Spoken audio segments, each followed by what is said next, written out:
Every season of Survivor is a story. There are main characters, sidekicks, comic reliefs, and villains. A good season of Survivor tells a compelling story that has you rooting for someone and against someone else, and hopes that it will all end in a satisfying conclusion. Each story we look at together, we will go through one character's journey from beginning to end, from the time they're introduced until they inevitably get their torch snuffed, or win the game, or just die. We will look at every character moment and strategic move to determine whether they were a hero or a villain, and whether they were a good or bad strategist. And with that, welcome to Meme View Island. Who will have what it takes to outwit, outplay, and outlast all the rest? This is Survivor 47. Now, for reference, we are only going to be observing what the TV show is showing us and what story is being told through the show. No future seasons will be mentioned because they don't exist, and secret scenes will not be used because I'm lazy. And all character moments and strategic moves are interpreted with the mindset of what the story is trying to tell us. Now with that. Jon Lovett is a 42-year-old former speechwriter for Obama and current podcaster from Los Angeles, California, and is a contestant on Survivor 47. And we waste no time meeting him as the season starts, and he says, friends and family watching this right now, and I'm pretty confident that I know what they want for me out of this experience. They want me to suffer. And the reason his friends and family want him to suffer is because Jon actually likes to feel pain, so his family and friends are actually being very nice to him by saying that. And then Jeff Probst asks his Matt questions, and he says this to Jon. Guy in the end. Yeah? Introduce yourself. I'm Jon, I'm a podcast host, and I really care what people think of me. Do you see how his entire tribe is laughing? This guy has 100 in speech and probably rolled a natural 20 when he did his skill check. And you have this idea of what you would play like, or what you could play like.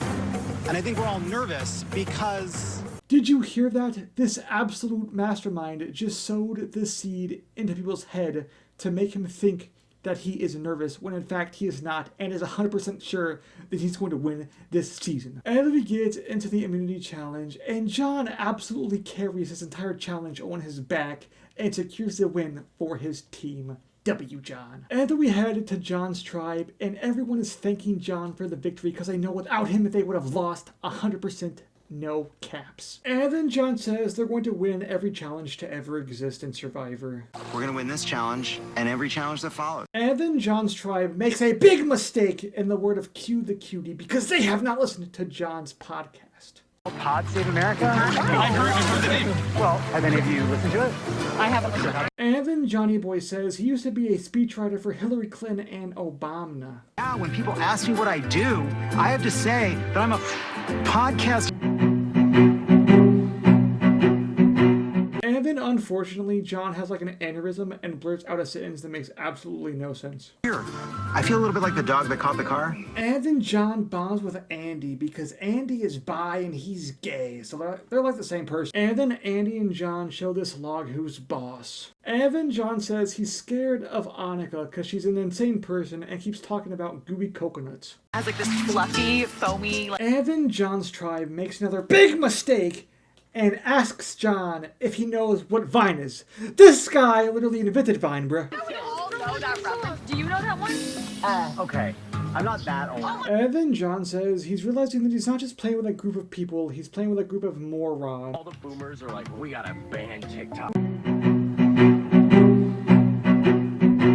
And then Jon masterfully slaps open a coconut with a machete and everybody cheers. And then Andy tells Jon that he's on the bottom of his tribe and no one likes him. And Jon goes, "What? That's not true, brotherino." The least popular on this tribe. I don't know, it's okay. I don't think that's true. It's okay. And then we head to the immunity challenge. And despite Jon's best effort, his tribe loses because his tribe is dog feces. And then Andy passes out from heat exhaustion, I think. And then he says this for some reason. My best friend out here is Jon. And as they were finishing the puzzle, I was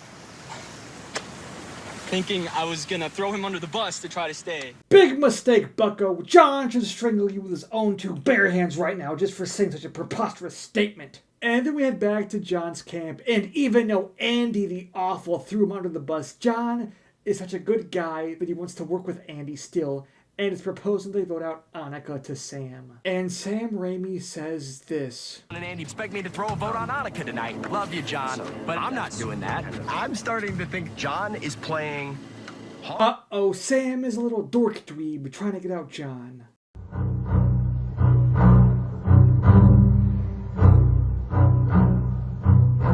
And unfortunately, our former speechwriter and current poopcaster is voted out and a 1-5 vote because everyone is super bad at the game and made a big mistake.